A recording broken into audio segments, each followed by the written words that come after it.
I would like to call the August 12th, 2020 Building Board of Appeals meeting to order. My name is Steve Jarpie. I'm the Vice Chairperson of the Building Board of Appeals, and I will be presiding over the board's deliberations this evening. The Building Board of Appeals is an impartial body made up of residents of the town of Prescott Valley who volunteer their time and efforts and are guided by state and local rules and regulations. This evening's proceedings will be conducted using the following format. First, I will read the item into record. Following the identification of the hearing item, staff will present the case and their recommendations to the board, after which questions from the Building Board of Appeals will be directed to the staff regarding the case.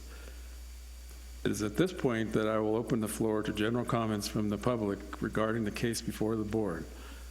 I ask that you direct your pertinent comments to the board through the vice chairperson and not to the staff or individuals within the audience. I would also appreciate your cooperation in making your statements brief to the point, as I may exercise the prerogative to confine public comment if need be, should there be considerable public involvement in the case, which probably is not going to happen. We do not have any public hearing items on the agenda this evening. There is one action item, however, election of officers. First, I'd like to note for the record any and all town employees who are present. We have Mike Lozelle, Senior Building Inspector, Russ Harsh, Senior Plans Examiner, Christy Jones, Administrative Support 2, and Kelly Campbell, Administrative Support 2. Christy, could you please call the roll? Member Tatro? Member Leadhead? Here. Member Smith? Here. Member Nye? Here. Member Pape? Here. Member McIntyre? Vice Chairperson Jarpie? Here.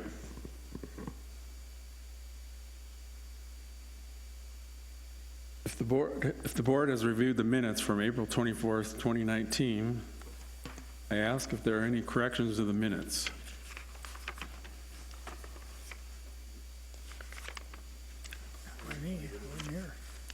No, there aren't any? Okay. Hearing none, I'll accept a motion to approve the minutes as written. I move the minutes to be accepted as written. I second.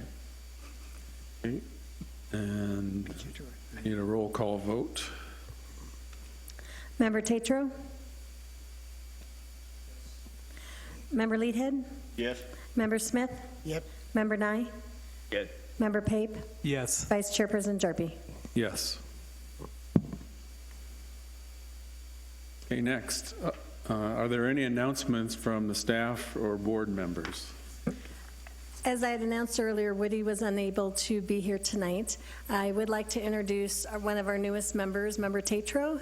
I don't know if you'd like to say a little bit about yourself, but welcome to the board. Thank you. It's a pleasure to be here. My background is in building inspection and construction, both commercial and residential.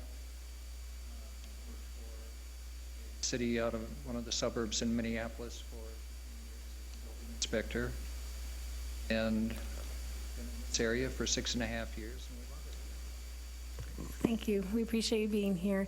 And for those of you that don't know, Mike Lozelle is our senior building inspector. Mike, if you want to. And that's Russ Harsh, our senior plans examiner. And this is Kelly Campbell, who's one of our newest administrative support. Okay, our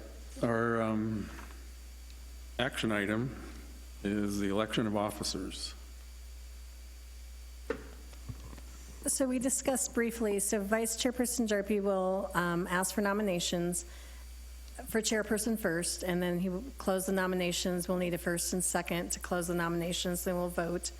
Then he will also ask for nominations for vice chairperson, do the same process. You have the option to vote by confidential secret ballot, or you can just vote by voice vote. So you need to decide, though, before we start doing that, how you'd like to proceed. Would anybody like a secret ballot? No. Voice vote. Thank you.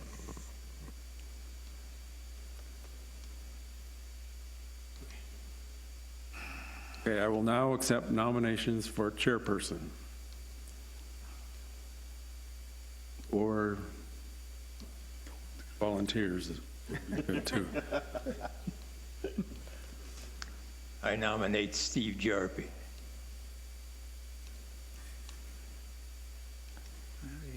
He didn't fall over and say no, so. You'll have to be vice chairperson then. I second that nomination. How it works.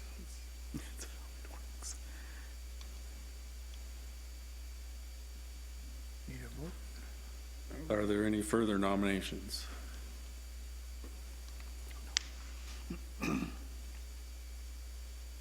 Okay. Hearing no further nominations, may I get a motion to close the nominations for chairperson? Motion made. We'll need a second. Second.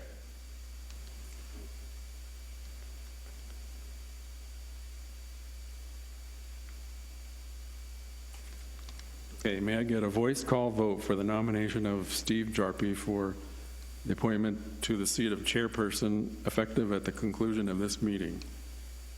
All in favor say aye. Aye. Aye. All opposed say nay. You were allowed to vote there. Yeah. Well, that's okay. Say no. Okay, now I'll accept nominations for vice chairperson. You should be vice chair. I don't think so. I'll nominate Steve, is it Jim Pape? Is that because you only know two names or what? At least he didn't say mine. I was gonna say yours. Oh, I see. What is yours? David? How about I nominate David Smith? Last name? Thanks, Jim. As vice chair, or as whatever it is. Sorry. Okay, so we have two nominations. There we go. Boy, Are there any others? We should vote for you Cal. know who I'm voting for. For Cal. So I guess we vote for each one in turn and then Eh, Yes. count.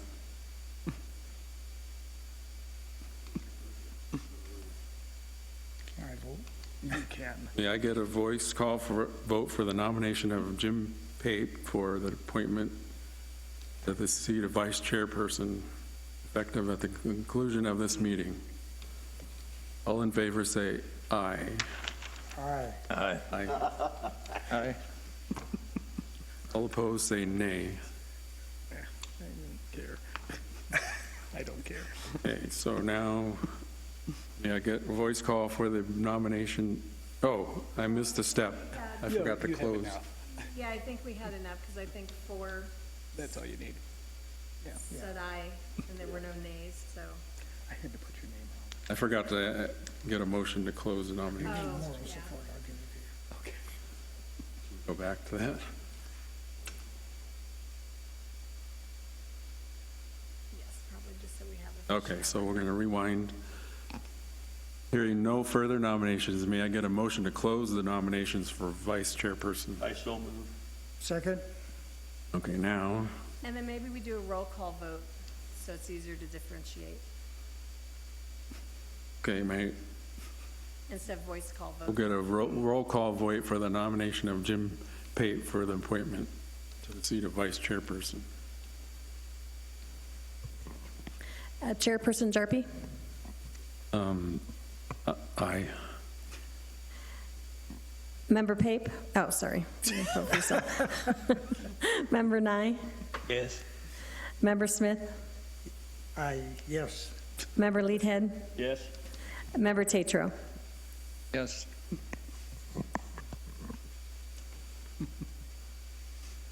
So does that conclude that?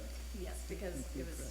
Okay, Now we need to. now, That's right.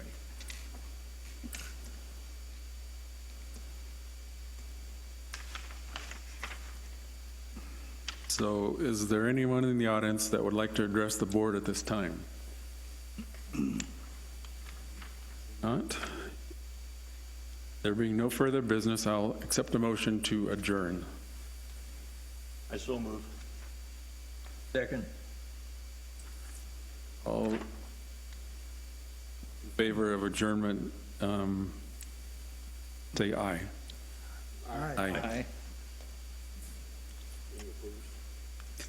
Oh, yeah, any opposed? Okay, so It's not a dry cough, is it? we've just stopped the recording for the regular session, so now I gave you the instruction, right, to move forward with, for the work study. Right. And I'll sign this. So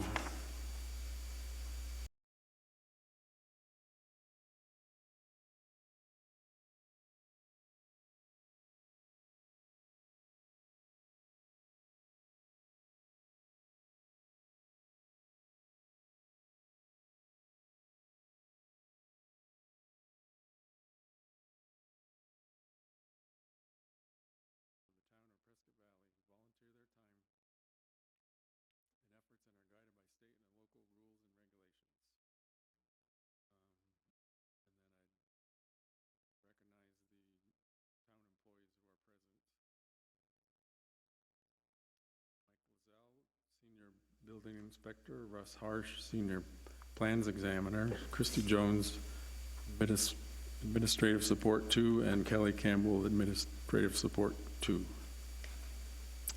Could we please call the roll? Chairperson Jarpy? Here. Vice Chairperson Pape? Here. Member Tatro? Here. Member Leadhead? Here? Member Smith? Here. Member Nye? Here. Member McIntyre?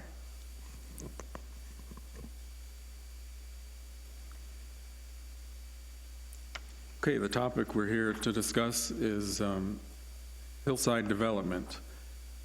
Could we have one of these gentlemen here give us a overview? Good evening. We're looking at a policy or perhaps an ordinance. We're not 100% sure yet. This is kind of a work in progress to deal with hillside development. Because obviously in town, we've run out of pretty much all the flat lots. So all we have left are the, goofy hillside lots or lots that have other challenges. So we put together this policy, ordinance, whatever it's going to be, as a kind of guide. And we're looking for some feedback from you gentlemen, if you have any thoughts or additions, subtractions. We're just looking for any comments that you have now, or you can dwell on them over the next month and come back in another month and hash out things, depending on, I don't know if you had much chance to look through it or not, or have any questions at this point. But that's basically what we're looking at.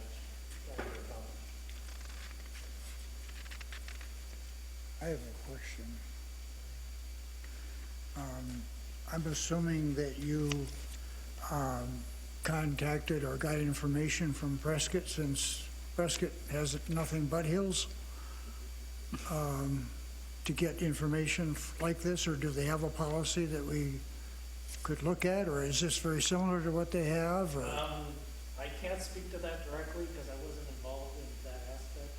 I believe we got this information from another jurisdiction other than Preston, Okay. but I don't know if they reviewed their specific requirements or not.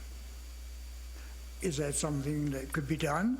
We certainly, no, absolutely, we can check and see what they I mean, have as well. it might be identical, but it might not exist. I would assume they have something. like I would that. assume they have something, yes. Yeah. I'm not aware of Just, what their just curious, anyway.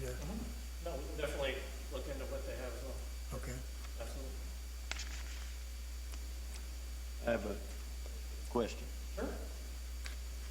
On this, it very clearly states that this does not apply to individual single-family residential development on existing lots, except where part of a planned development or new subdivision. But in reading through it, it gives the city the opportunity to apply this to existing lots.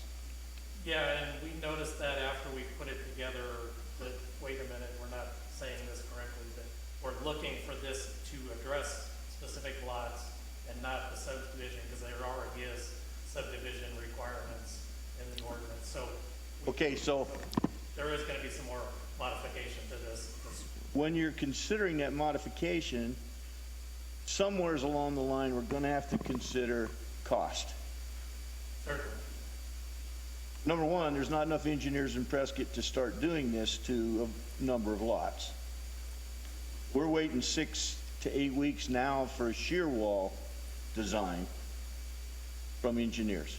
From structural engineers. Well, we're the same Right. deal here. Right, well, When we start talking retaining walls and all of that, then, so I guess that my question is,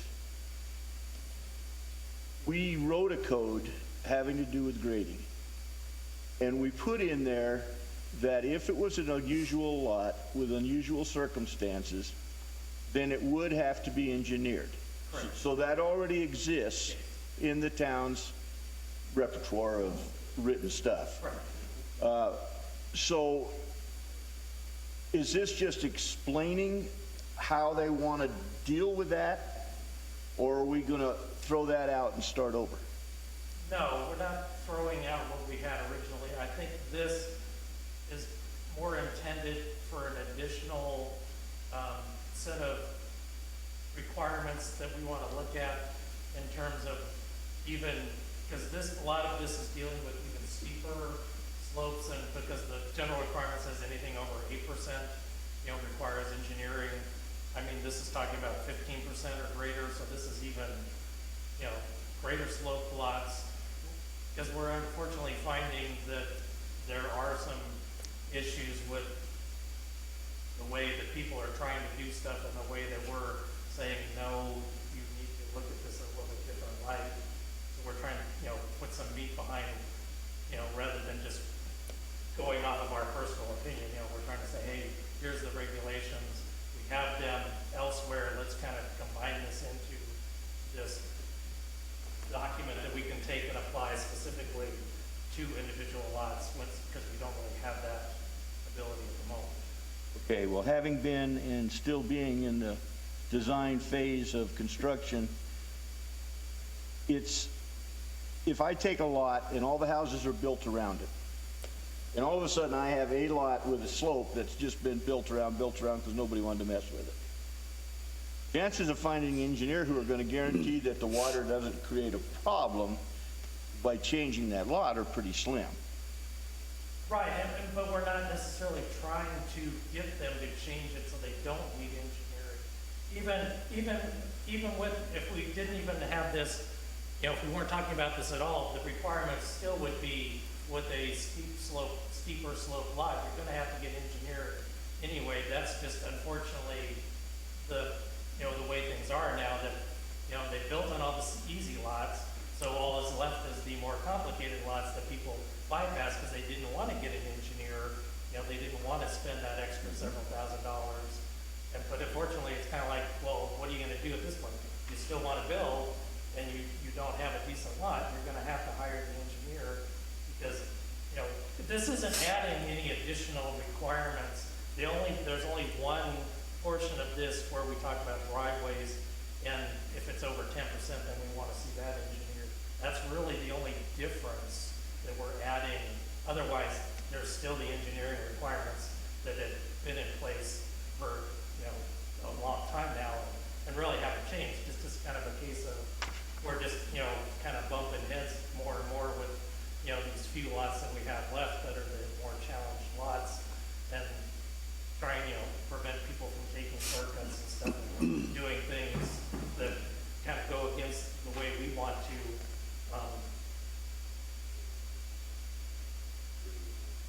right. We're looking at, we're trying to, stay consistent with our aesthetics that we've already established in town. And they have steep grades and they don't want to put in, retaining walls and so forth. It's kind of like, no, you're going to have to do a retaining wall. Sorry. those lots. And it's just a case of trying to be consistent and moving forward with a little bit more regulation. Like I said, so we have a little bit more requirements behind us, so we can say, hey, based on these requirements, here's where you've got to go with this. Yeah, most of the wording in the whatever we're calling it is more applied to subdivisions than it is to individual lots at this time. The wording in here is talking about culverts, crossing big ditches and roads and stuff, which would be There is some of that. subdivision design. We need to split the two. I don't care if we have a subdivision rule and an individual rule. Right. You can't throw them together like this and say, this is what you have to do for both. At least I don't feel you can. No, I agree, and to a certain extent, I think that's, it does kind of make it sound more that way, so I think we need to, like I said, we're kind of working on fine tuning this anyway, but Yeah. And from what I'm hearing, especially since Woody was unable to be here, we would definitely have another work study meeting, a follow-up work study, where we could 100% see what Prescott's, what their hillside is, and get that to you guys to review in the next packet. So nothing tonight would just go from tonight to, oh, we're going to have a regular meeting and either make this policy or whatever. Just based on your feedback, we would definitely have another work study to iron out more details. I'd be curious to find out the pros and cons of dividing it. I guess I'm just not that familiar with it, but why it should be different for a single lot that a resident wants versus a subdivision. There might be some differences, but you certainly don't want to have water issues in any case. Right, and we try, that's one of our biggest issues, and we do everything we can to make sure that, we impart on builders and or homeowners that they have to address drainage issues, that, any drainage coming off their lot can't impact adjoining lots. You either got to get it to the street or to the back where there's drain, depending on the slope, where there's the natural drainage. So, that's something that unfortunately it is a big issue in town that we are constantly fighting, but, we do everything we can to try and mitigate that as much as possible. And we were just, again, looking for a little bit more meat to put behind it, that for these other, as we get all these steeply sloped lots that they want to try to lop off and slough all the stuff to the side because they don't want to have to do a retaining wall. Sure. And so forth, because there's, they're trying to do it as cheap as possible, which obviously we understand, but on the flip side, we do want them to be responsible and say, hey, you've got to do this in a, responsible way, so 2 years, 3 years, 5 years down the road, we're not having problems because you just went the cheap route, and now we've got all this dirt washing down the hill into the road because of the, the way you did it and with your plan to begin with, so. Yeah, I think of that road out by Home Depot. We had all those rains and that mud came running down that main street there. God, good grief, that was a mess. The road is, always Yeah. constantly Yeah. down there.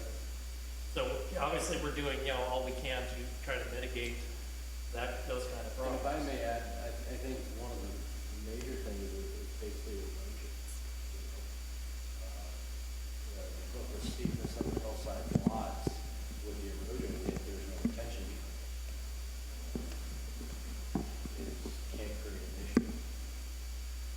Well, if you take Prescott Valley as a whole, we're talking about 1-2% of the lots that were here originally.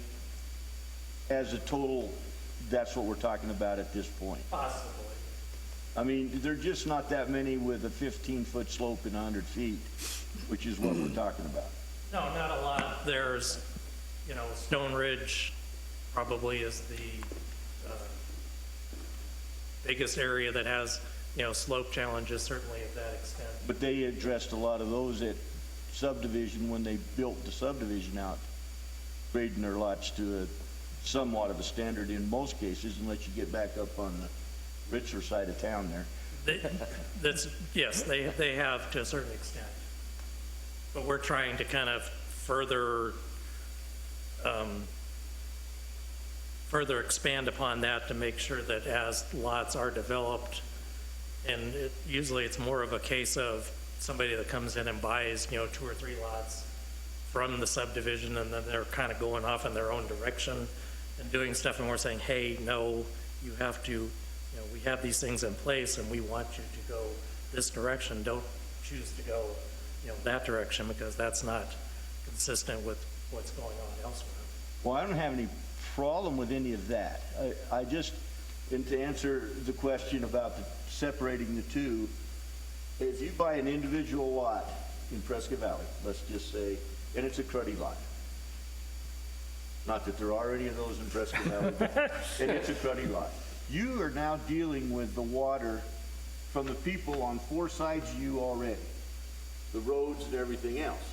So when that engineer comes in there, he has a totally different problem than if I give you Granville and tell you to develop Granville and give me flat building lots. It's a totally different process in the building of that subdivision or lot. It's not the same. You can't say we can do this when a guy only has a 80-foot wide lot to do it with versus 100 acres. Right, exactly. And I think, unfortunately, and I don't know how necessarily you fix this per se, but I think there's I lost the word I was thinking of. There's a disconnect between, when you develop the entire subdivision and you understand the dynamics of the entire subdivision, and like you say, when I buy this one lot here and I want to develop it, and I may not understand how other lots interact with this lot or how this lot is supposed to interact, so we're just trying to say, hey, here's some additional tools we want to apply to help you, help us, so we all, in the end, come out, with a better product. And I still believe, as I did last time, there are unbuildable lots in Prescott Valley There probably are some, that yes. shouldn't be attempted to be built on. Unfortunately, somebody bought them. Now they own a lot, and you're not going to tell them they can't build on it. You're just going to make it impossible to do so, then they get the idea themselves. We understand that. So what we need is a detail of this is A and this is B. And this breaks out a lot of stuff that's subdivision specific, in my opinion, when it's talking about long slopes. I mean, most of the lots here don't have 100 feet to be 15 foot higher than. So you're dealing with, I know you're dealing with a number of 15%. Right. And the shorter the lot is, the more problem that is. Mm-hmm. So I just would feel more comfortable if we addressed this is what a single family has to build on an existing lot in Prescott Valley, Right. versus Granville or these other guys that bring in a subdivision plat. And I think that was our initial goal. I think, like you're saying, I think we may have veered a little bit too wide, whereas we need to come back and say, let's kind of get a little bit more specific to, like you're saying, to individual lots and the terms that affect that. So, I mean, I would agree that it may be a little bit wider scope than we initially intended it to be, so. But that's the feedback we're looking for, because we look at it and we think, okay, it sounds good to us, but then when we throw it out to everybody else, it's like, now wait a minute. Well, when you look at it from different perspectives, Oh, absolutely. as an inspector, okay, this is A, this is not what A was supposed to be, so I'm going to turn it down. Okay, that's cool. No problem there. However, how did A get established? Right. That's what we're talking about here, is establishing A. And so, as a builder and a designer, it's important to know, okay, I got this lot, and I'm telling the guy, look, it's not going to be a good deal. but I'd have a code to back me up in saying what I'm saying, and I could show him, this is what has to be. And then I got something. So I think what you're doing is fine, it just needs to be more refined to what it is. Because the first statement where it says, this doesn't apply to single-family residences, but then throughout the thing, we reply back to, in a single-family residence, this, and this. Right. So we're contradicting ourselves, which, always gets the city in trouble, don't you? Oh, yeah, no, absolutely. If they write rules that go both directions. No, that's not good, yes. So as a point of clarity, that seems like an important point that you're making, Richard, that it needs to separate those differences in what we're talking about. I get the impression that on an individual lot, according to this, section F1, if a piece of that is over 15%, that triggers the requirement for a slope calculation analysis. Am I reading that correctly? Where if it's less than the 15%, then it would not require that level of analysis? Correct. And that applies to individual lots or new developments? Well, in our case, we're looking for it more specifically to individual lots, because I believe the subdivision ordinances already in place kind of are already set forth, for the subdivision requirements. We just need something a little bit more specific to individual, more refined just to individual lots rather than the entire subdivision. But yes, you're correct that over 15% would require the slope analysis. So you could have well, maybe not. Theoretically, you could have a lot that was 6%, but it's got this one piece that's 15 or 16%. Does that trigger the added requirement for? Wouldn't it depend on where you were building on that lot? Absolutely.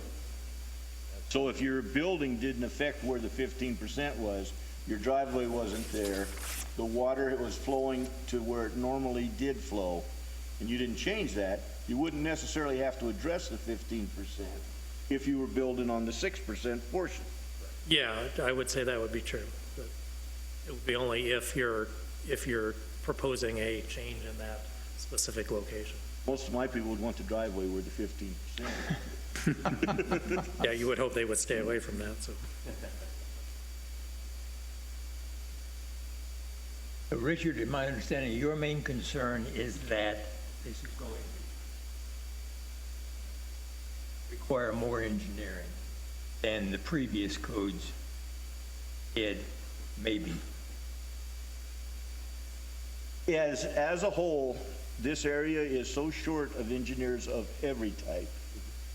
Unfortunately, yes. And we're waiting for a simple, sheer 2-page of notes written up by an engineer. It's taken 6 to 8 weeks to get. True, and the same thing for grading and drainage plans Soils and. reports, Soils reports, yeah, exactly. which we don't have to do for Prescott Valley, Right. because you guys are smart enough to understand where the clay stops. But as a whole, right now, I'm spending 3 months in engineering after a plan's developed. And that's a rough figure, because when my engineer got pulled off to do the Prescott Airport, you know what that did to my time frame. Right. So, and I don't know that there's a solution to draw engineers to Prescott. When they can go down there in Phoenix and work in a shop where all they do is sit and crunch numbers all day and never have to talk to anybody, that's what most of them would just as soon do. And the guys we have up here are good. There's just not enough. No, absolutely. And it's not that we need to exempt that part of the deal. We just need to figure out how to work with it more completely. You know, I was raised up in the construction of, as long as the water ran off where it ran before you started your project and in the same form that it ran off, you were okay. As far as I know, that's still the rule. True. As long as it's not, yeah, as long as it's not increasing and, Well, you increase it simply because you put a roof on the lot. It doesn't say whether it increases or not. It just says it has to flow and have the same effect that it had from before. So, right, which basically means you have to dissipate it before it gets back to the right, adjoining property. right, you have to use. Spread it back out or however, Which is the same thing we're saying we want to do with these steeper lots, only it's more difficult. right. I don't think I'd agree with that, because the dynamics are always changing, and if you put a roof on a lot, that changes everything, and with regard to water runoff. So I don't think you can say that it all instances it's going to be the water is going to run off exactly as it did before, because it's not. Well, Well, it's, you can control it a little bit better though, too, with gutters. But I think Where you direct that water But that's what to. we're talking about Yes. doing, is having some rules in place to facilitate that. Exactly. So, okay.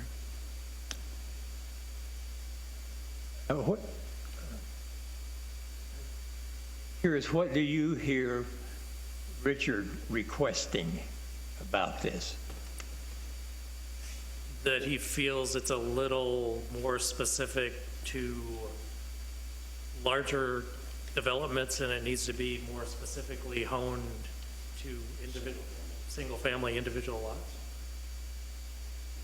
Right on that? Yeah, and my first question when this came was, why is this board looking at something to do with subdivisions when that should fall under planning and zoning or somebody other than us? If it is an individual lot, then that's fine. We had this case, most of us were involved in that case last year, well, 2 years ago now, I guess, Yeah.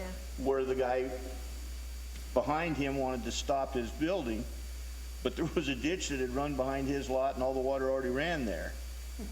And as far as I know, that house is built and everything is fine and on we go. But that came to us because, not because there wasn't a rule, it was just this guy disagreed with that rule. And he came to us to hash it out and resolve it, which, again, you know, it's hard to resolve property issues when Clay's mad at me and we live next door to each other. It's probably not the one problem that we're talking about, it's that we're mad at each other. And so we're creating a bigger problem.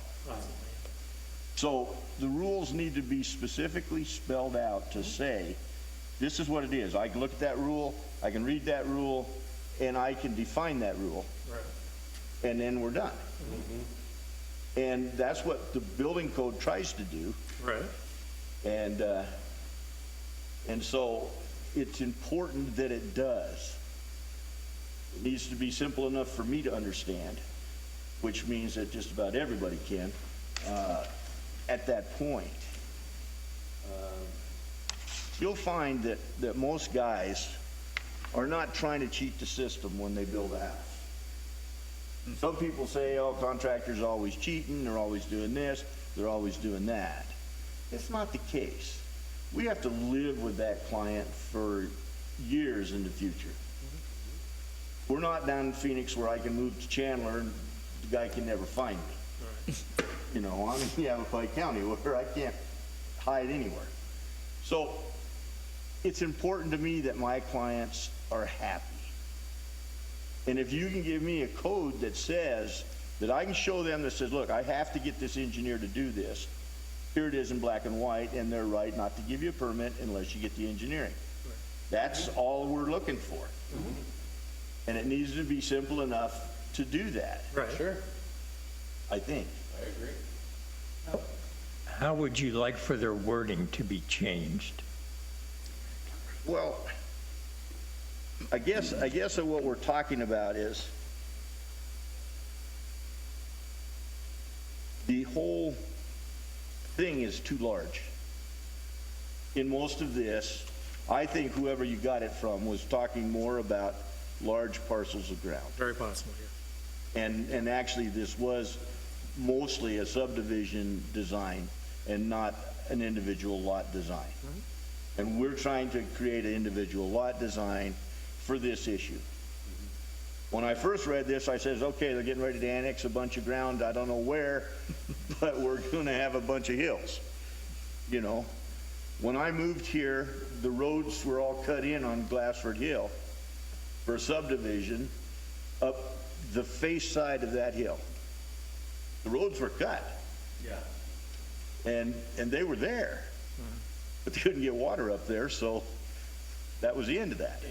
If I may add, you know, again, this applies to all single-family residents, not just subdivisions, not just in town, everywhere. And the reason this is being implicated is because of, once again, we're running out of the flat lots here in Prescott Valley, as you all know. We're getting over there on those lots over in Magma. I don't know if you got anybody's been over in Magma. They're very hilly. They're very steep. They're very steep grades. People are buying them and people are wanting to build on them. So now we have to look at the other avenue as far as everything on top of that. So that's why this was put together. Again, this is only preliminary. It's not, and that's why we proposed it to you guys.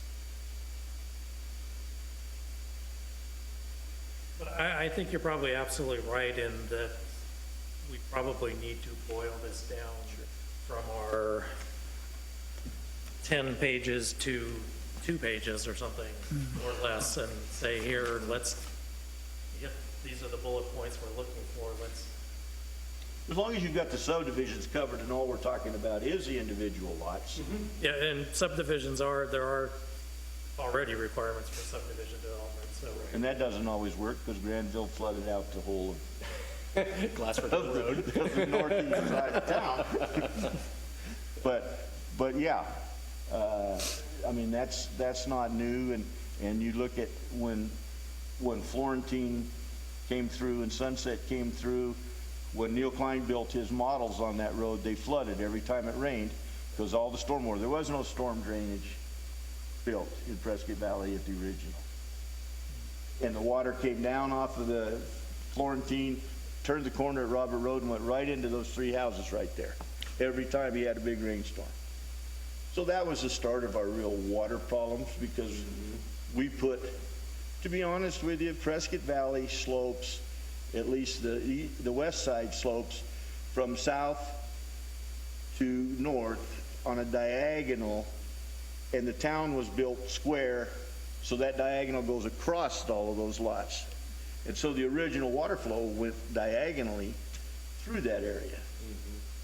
And so when the developer took his blade and cut the roads and started selling it, which is about what happened, he just laid it out square to north, south, east, west, and ignored the water. Right. And so it's a good idea. We need it at this point, or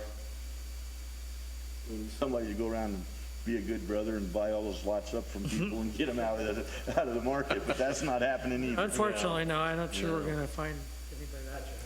Yeah. That relates to a question I had in E2. You define a 100-year storm. Says it will be necessary to include calculations for peak flows for a 100-year storm to establish appropriate drainage facilities. How do you define a 100-year storm? Our snowstorm a year and a half ago was close to a 100-year storm.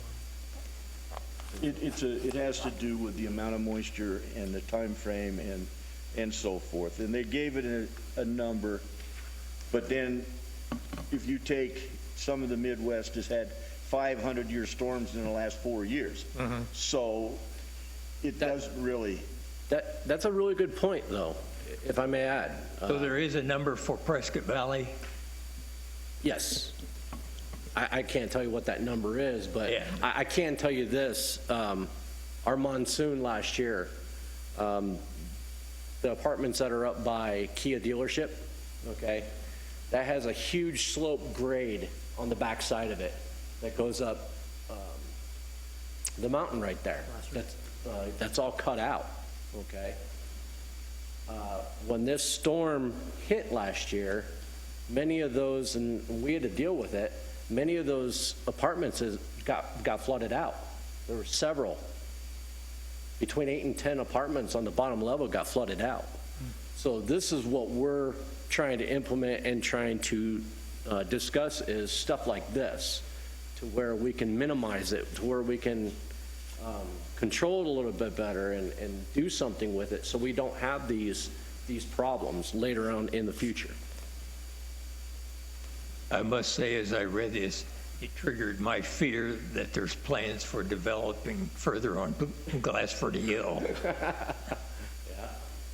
No, definitely not Glassford Hill. I think the extensions are directed a little bit differently, but, no, everything now is not supposed to be designed to handle 4 inches of rain in an hour. That's the typical, design standard for a typical storm, and that's not the 100. Honestly, I'm not a civil engineer. I'm an architect by trade, so I don't know what the 100-year rate is exactly. But like I said, our snowstorm that we had last year, that was, close to a 100-year storm, and the one that was before that was in 64, I believe, when they had the last really large snowstorm like that. So, it hasn't been 100 years, obviously, in between those two, so, and, who knows what the changing dynamics of weather and stuff, Like I said, we may have 3 years in a row where we have 100-year storms, then we might not see another one for another 100 years after that, so who knows, We just try to certainly do the best we can with it and anticipate as much as we can, but nothing can be perfect, unfortunately.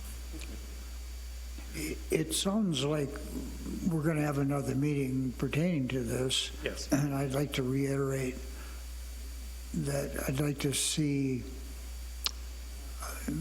someone look at other, I said Prescott, but it could be anybody that's in a hilly area.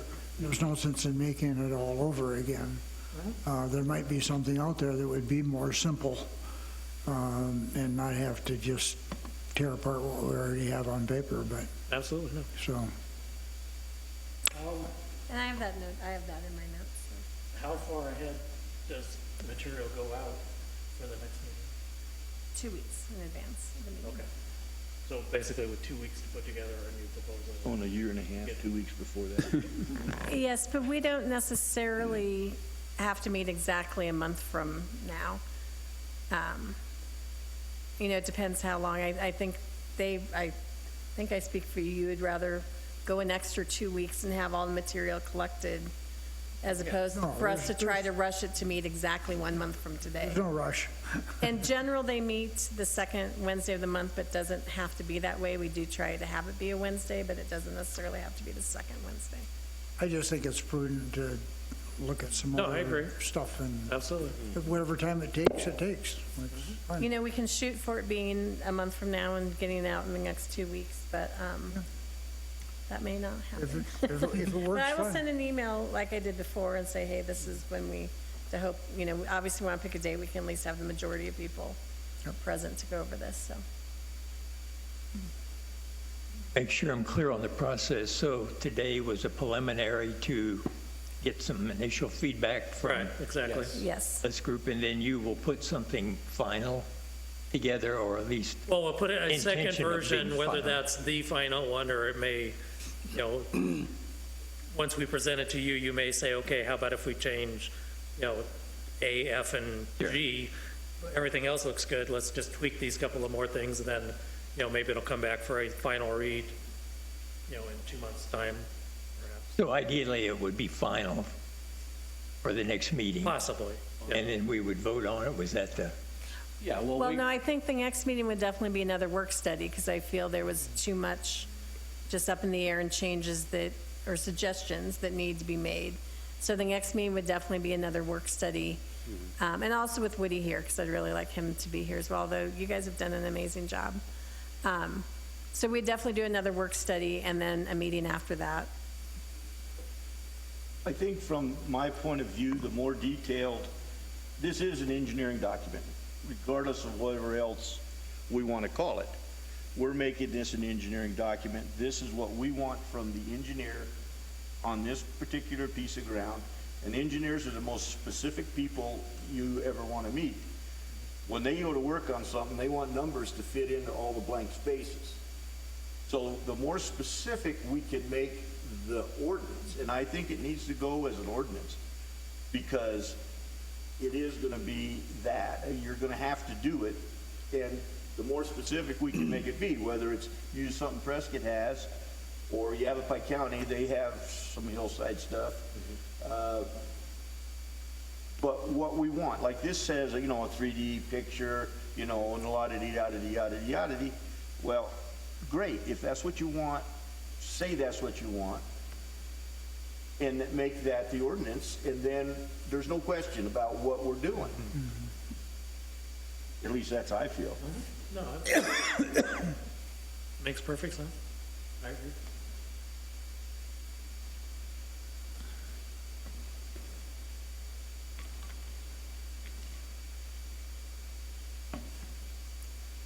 Okay, are there any more discussion? So if I may ask, basically, you want a shorter version, but to the point, as to what specifically on a hillside lot we want adjusted or we want to Correct. change. Sounds Okay. right. Yes.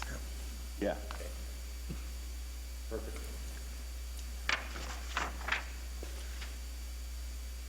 that it? Everybody's satisfied with Yep. this stage? Okay, great. The next item is meeting times. Says we have new board members. Ideally, in Woody's world, he would love to meet like at 3:30 or 4, but I know people have jobs, so we just kind of wanted to get feedback as to, some people have jobs. We just want feedback of, you know, do you want the meetings to stay at 5:30? Are you open to bumping up earlier, 3:34, 4:35? I mean, we just kind of wanted to get feedback from y'all to see moving forward. We can, I think if he wants it at 9 o'clock in the morning, we can probably. Yeah, for me, it kind of interferes with dinner time, but, you know, I can work around it. I just eat later or earlier, so. So is like 3:30 too early? No. 3:30? Fine for me. Because then we'd have you home hopefully by dinner time. And the only exception would be is, I know like usually if they're doing code changes, we like to have that public hearing set a little later so the public could attend and have input. But 3:30, we will put that as the time for future I might meetings. be like 10 minutes late, because I actually do have a job. Well, we could do 4 o'clock. Does 4 o'clock work? Well, I would be on time then, yeah. Well, But I mean, I'm like 10 minutes away. yeah, let's do 4 o'clock then, because Well, the vice chair spoke. The vice chair. and we will listen. Okay, so 4 o'clock moving forward. You want a motion and second for that? No, because this is just, we don't need to officially, that's just something we can decide. Oh, You, the board, the majority. anytime 4 o'clock on, Okay. except after 9, we won't be awake. Neither will I. so now we do have to have a motion to adjourn. Yep. So, yeah, we have a motion to adjourn. I move that we adjourn this meeting. And I'll second that. Second. Okay, all in favor, say aye. Aye. Aye. Aye. We had a majority of seconds.